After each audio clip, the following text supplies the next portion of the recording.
속에서도 무장 독립을 지속하다.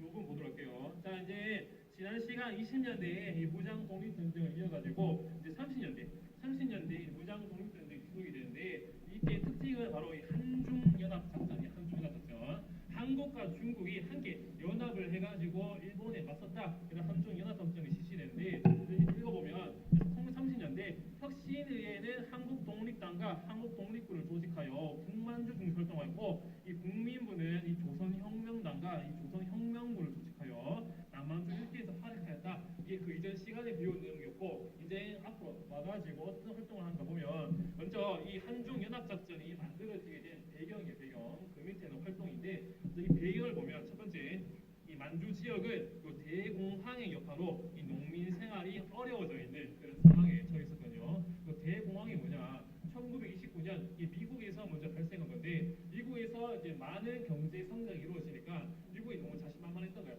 많은 물품들을 이제 공급을 했는데 이게 공급량에 비해서 수요가 상당히 부족했기 때문에 이 잉여 생산물을 팔지 못하니까 요에 따라서 미국의 경제 위기가 발생하게 되거든요. 근데 이 미국의 경제 위기가 전 세계에 퍼지게 되면서 전 세계적으로 경제 이 세계 대공황이 퍼지게 되는데 이 세계 대공황의 여파로 만주도 그런 큰 피해를 입고 있었고, 그다음에 만주 사변으로 중국인의 이 반일 감정이 높아지게 되거든요. 이렇게 이 대공황의 여파를 타개하기 위해 일본이 이제 식민지를 만들려고 이 만주를 침략하게 되는데 그 사건이 바로 이 만주 사변.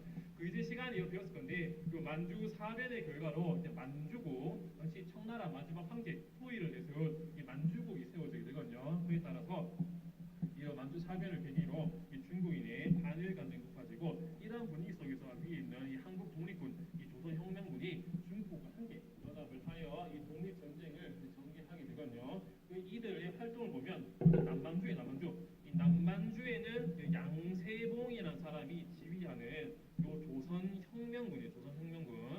조선혁명군은 여기 조선의용군과 함께 영릉가에서 일본군을 격퇴하고 그다음에 이 흥경성에서도 일본군과 싸웠다 이런 적이 있습니다. 여러분들 수능에서 이렇게 양세봉의 조선혁명군 영릉가 흥경성 요 선지가 그대로 나온 적이 있거든요. 그렇기 때문에 여러분들 수능도 함께 공부하는 마음으로 하시면 되겠고, 그다음에 이 북만주에는 요 지청천이라는 사람이 이끄는 요 한국 독립군이 요 중국의 이 철도를 지키기 위한 이 중국 호로군과 함께 연합을 해가지고 쌍성보, 그다음에 대전자령, 그리고 추가로 적어주시면 여기 사도하자 등지에서 일본군과 함께 맞서 싸우는 모습이 나타나게 되거든요. 오른쪽에 지도를 보겠습니다. 여기 보면 북만주에 한국 독립군 총사령관 지청천이 있고 1번에 쌍성보, 2번에 사도하자, 3번에 대전자령 이렇게 일본군과 함께 일본군과 대항해서 싸우는 모습이 있고, 그다음에 남반주 일대에는 총사령관 양태봉으로 해가지고 4번 영릉가, 5번 흥경성 이렇게 일본군과 싸우는 그런 모습도 나타난다 하시면 되겠는데, 이후의 결과를 보면 이제 30년대 중반 일본군의 공격이 거세지는 상황에서 이 투쟁 방법과 이 주도권을 둘러싸고 한중 사이에 갈등이 일어납니다. 이제 어떻게 우리가 싸워야 되느냐, 그리고 이 한중 연합 작전의 주도권을 한국인이 가져야 될지 중국인이 가져야 될지 이런 걸 싸우다가 결국은 이 갈등에 의해서 한중 연합 작전이 조금은 약화되고, 그에 따라 우리나라 상전수가 만일장성을 넘어서 중국 관내 즉 본토로 이동해서 싸우게 된다. 그에 따라 나중에 배우게 될 조선의용군이라든지 한국공군이라든지 이런 것들을 차례차례 배우게 될 겁니다. 자, 그다음에 이제 만주에서 항일 유격인데 이 유격이라는 거는 여러분들 군대에서도 뭐 유격 훈련 이런 거 있거든요. 여러분들 이 유격 훈련이 진짜 몸을 쥐어짜는 훈련이야. 완전 PT 8번 하면 쭉 나가서 이제 8번 하면 막 허리 막 꼬이고 다리 알 다리고 그런 운동인데, 이런 훈련한 이유가 유격이 기습이에요. 단시간에 적을 한 방에 섬멸하기 위한 그런 기습하기 위한 훈련을 하기 때문에 몸에 극한의 고통을 주어가지고 그런 훈련의 그런 효과를 극대화하기 위한 걸 유격 훈련이라는데, 유격은 이제 기습적으로 적을 공격함에 따라서 효과를 내는 건데, 우리 단체 하나만 외우시면 됩니다. 이 동북항일연군 이게 무엇이냐? 이 공산주의 인터내셔널 이 코민테른의 지시로 이제 좌우의 합작 그런 군대가 만들어지게 되거든요. 중국 공산당이 알다시피 이제 공산당이니까 좌파 단체 항일, 일본에 반대하는 모든 세력이라면 어느 한국인이든 중국인이든 뭐 민족에 상관없이 우리가 함께 움직이자 그 뜻의 그 동북 항일 연군이 만들어지게 되는 그런 모습이 있다 말씀 드리고 그다음 이제 뒷장으로 다시 넘어가도록 할게요. 페이지는 316페이지 이제 보도록 하겠습니다. 그리고 이 동북 항일 연군 요 내에서도 우리나라 이 한인을 중심으로 하는 이런 또 단체가 만들어지게 되는데 바로 그 단체가 바로 이 조국 광복회예요. 조국 광복회. 이 조국 광복회는 뭐냐? 이제 설명했듯이 이 동북 항일 연군 내에 이 한인 유대 한인 우리나라 사람들 이 중국인 빼고 우리나라 사람들만 모여가지고 천도교 등 민족주의 세력까지 모두를 규합한 자우합작의 그런 조국 광복회 군대인데 앞에 지도를 보면 이게 동북 항일 연군의 이런 활동이 있거든요. 북촌버 전투 이런 게 있다. 그거 약간 알아두시면 되겠습니다. 이렇게 이들이 이 활동을 하다가 나중에 뭐 소련으로 이동하였다 이런 것들 이해하시면 되겠고 다음은 이제 한인 애국단과 이 대한민국 임시정부입니다. 여러분들 기말고사 시험 범위에 그 김원봉의 의열단 배웠을 건데 원래 같으면 의열단이랑 그 한인 애국단이랑 같이 배워두면 편한데 일단 교과서 편제상 한인 애국단이 그 뒤에 있기 때문에 다시 한번 보도록 할게요. 한인 애국단이 먼저 이게 창설된 배경, 그다음에 활동 그리고 요걸 바탕으로 이후에 임시정부의 활동을 지금 볼 건데 같이 한번 보도록 할게요. 자 먼저 이 한인 애국단이 왜 만들어지게 되었느냐 그 배경을 보면 1920년대 중반 이후에 젊은 임시정부는 임시 일제 감시와 탄압, 내부 분열 그리고 자국 인력 부족으로 활동이 크게 위축되는 그런 상황이 오게 되거든요. 이게 만들어지게 된 그 대표적인 배경 회의가 뭘까? 맞습니다. 국민대표회의, 국민대표회의. 이게 창조파와 교조파가 임시정부의 독립운동에 대한 방향성을 둘러싸고 논의를 했던 건데 이 회의가 결렬되자 많은 임시정부 요인들이 여기에서 이탈되는 모습이 있었거든요. 이런 것들을 계기로 해가지고 임시정부가 크게 침체되는 상황이 있고 또 두 번째가 31년 이번 만보산 사건으로 이 중국인들이 우리나라 사람에 대한 감정이 나빠져서 독립운동이 흔들어지는 모습이 있거든요. 왼쪽에 이렇게 적어져 있는데 이거 보겠습니다. 자, 중국 만보산에서 일제의 술책으로 한중 농민 간의 유혈 충돌이다.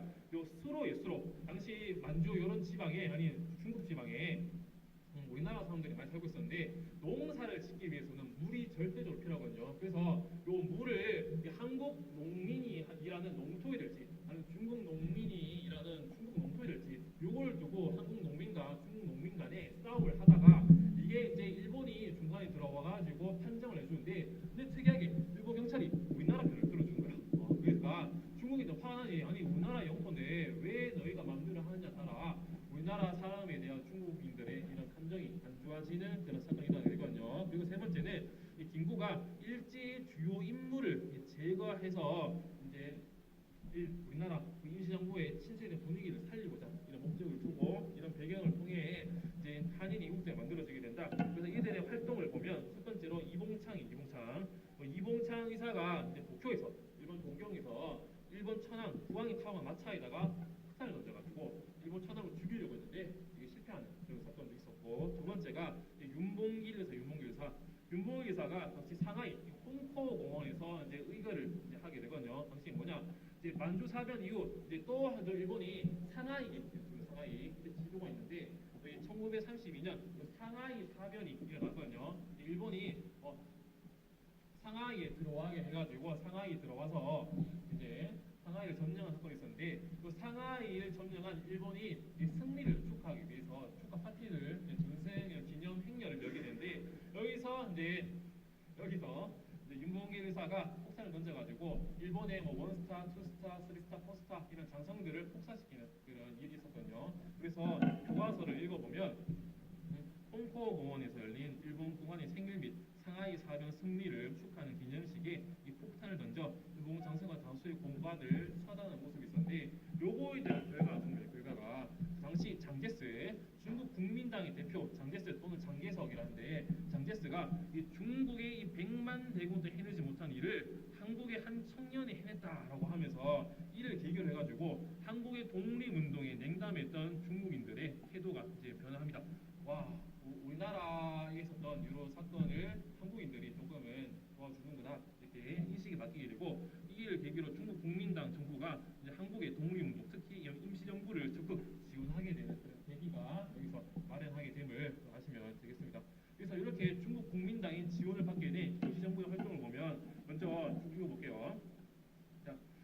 시정과 체제를 유지하기 위해 중국 관내 독립운동 단체 통합 과정에서 만들어진 요 민족혁명당에 참여하는 김구 선생이 여기 한국 국민당을 이제 만들게 되거든요. 1935년에 여기 민족혁명당은 바로 이 페이지 가서 다시 배워보도록 하겠습니다.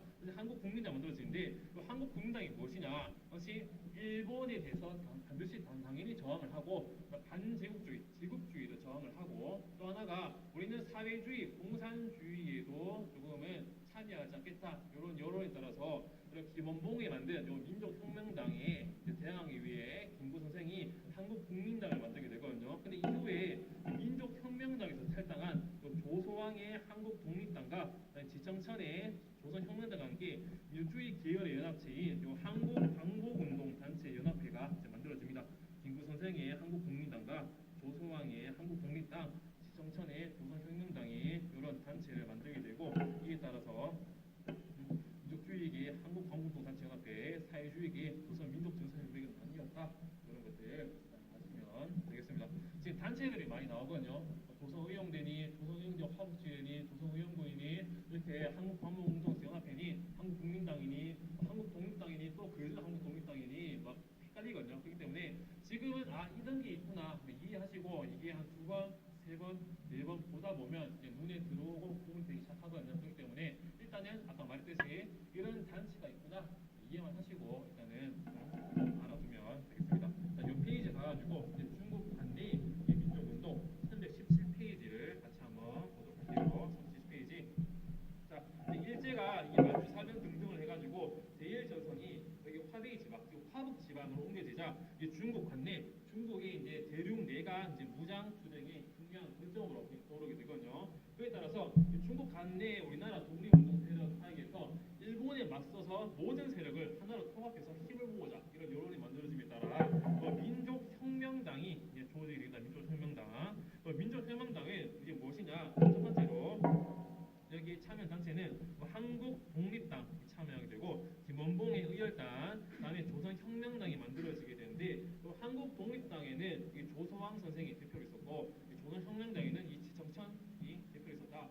아까 전에 한국 독립군의 지청천이 총사령이지 않습니까? 왜 또 조선혁명당이 또 지청천이 있습니까?라고 하는데 이런 단체들은 좀 많이 연계되어 있었기 때문에 지청천이 옮겨가지고 조선혁명당이 대표가 됐다. 이런 식으로 이해하시면 되겠습니다. 어쨌든 이렇게 한국 독립당, 이열단, 혁명당, 즉 조소왕과 김원봉 세력들, 그다음에 지청천 세력이 민족혁명당에 참여를 했고 이거는 민족주의계와 이 사회주의계가 참여한 중국 관내 최대 통일 전선 정당이었다는 이런 의의가 있는데 이 결과에 보면 이게 인구를 중심으로 한 임시정부 보수파가 참가하지 않았다. 그래가지고 아까 김구 선생이 한국 국민당을 만들었다 있었죠.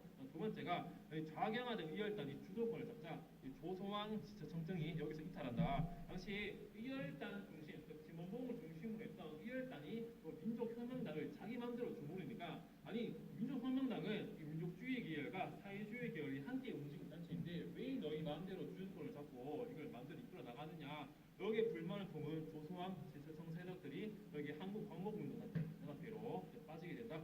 하시면 되겠고 어쨌든 이런 구성 속에서 이제 조선의용대라고 하는 그런 군대가 만들어지게 되거든요. 그래서 군단을 구분하면 배경, 결과, 조선의용대 보도록 하겠습니다. 자, 먼저 중일전쟁 1947년에 중국과 일본이 정식으로 한판 붙게 되거든요. 이 중일전쟁이 일어나자 민족혁명당을 개성한 조선민족혁명당이 1937년에 만들어지게 되는데 조선민족혁명당을 중심으로 또다시 이런 우리나라 세력의 통합에 찬성한 단체들이 조선민족전선연맹을 만들게 됩니다.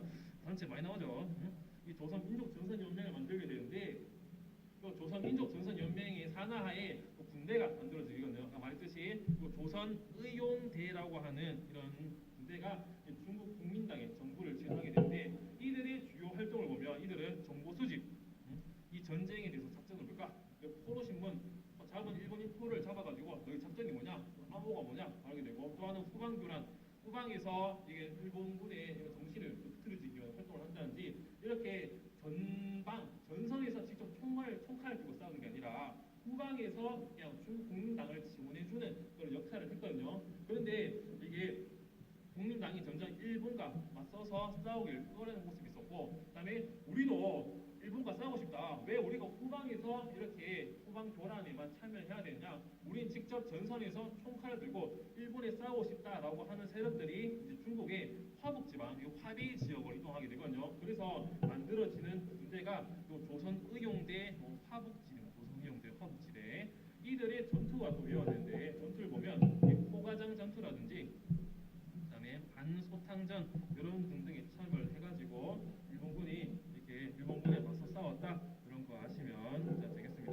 옆쪽에 지도가 있거든요. 지도 이렇게 우한 지방에서 조선의용대가 청설해가지고 쭉쭉쭉 이동해 나가는 그런 모습들 보시면 되겠고요. 아 이게 진도 여기까지인데 한번 여러분들 헷갈릴 수 있기 때문에 선생님이 한번 노트에다가 한번 깔끔하게 정리를 한번 하고 끝내도록 하겠습니다. 말했듯이 한국국민당과 민족혁명당이 있거든요.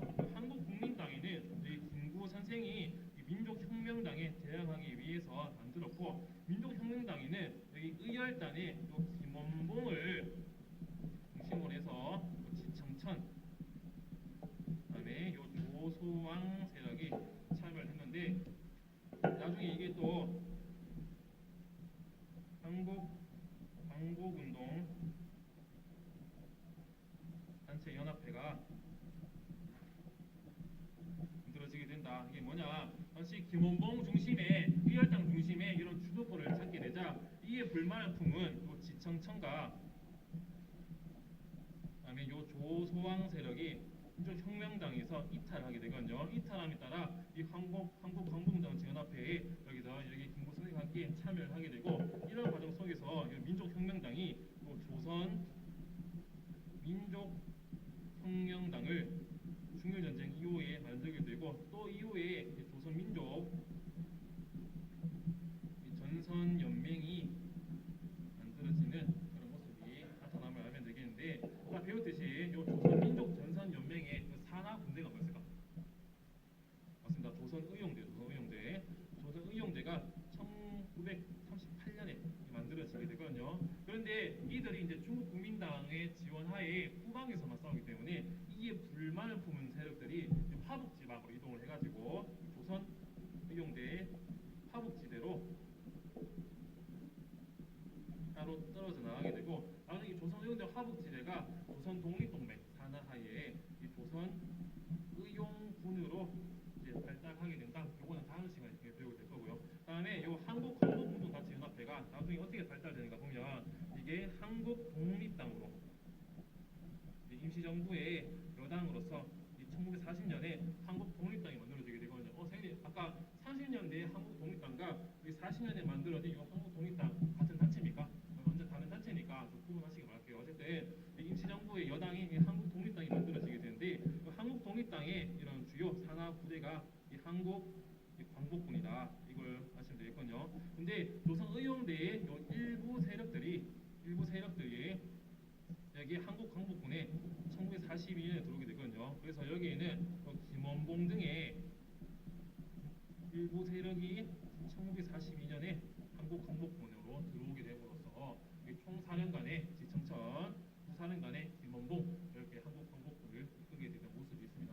한국 광복군이라든지 조선의용군이라든지 더 자세한 거는 다음 시간에 배우도록 할게요. 오늘 수업은